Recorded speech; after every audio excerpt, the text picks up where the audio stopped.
Mr. President, yesterday we finally heard Democrats entertain the notion of reopening the government. It only took them 38 days.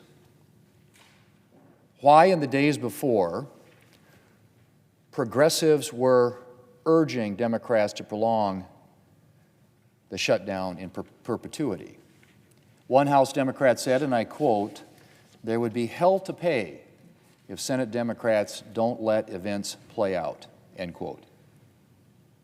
And so I'm glad to see Democrats, after 38 days, back down from the maximalist and frankly insane position they've held since September.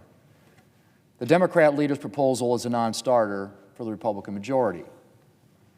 The Democrat leader wants to believe that this is a, quote, simple proposal, that it is some sort of compromise, but it is not. He's talking about throwing tens of billions more taxpayer dollars at a program that even Democrats admit has failed to lower health care costs. The American people are tired of Washington taking their hard-earned money and spending it on costly government programs that fail to follow through on their promises.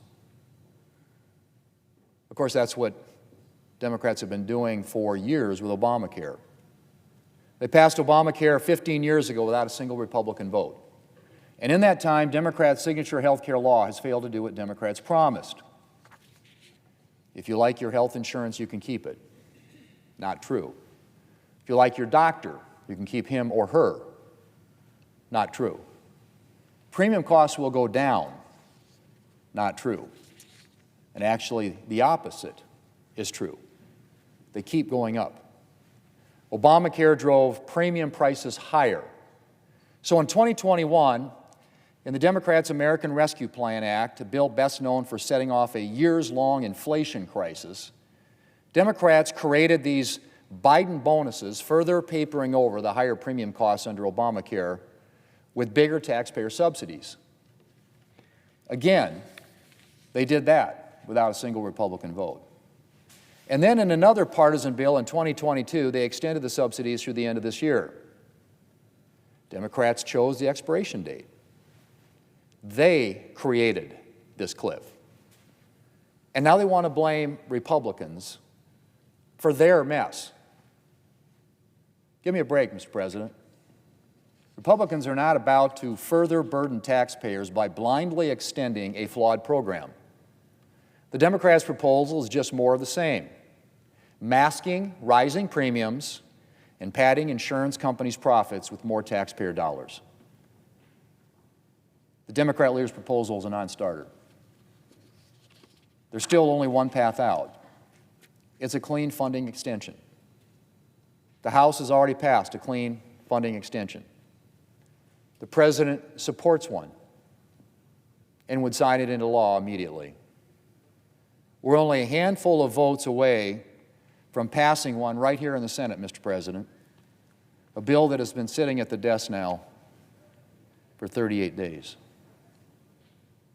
We reopen, and then we can start talking about addressing the health care mess that Democrats created.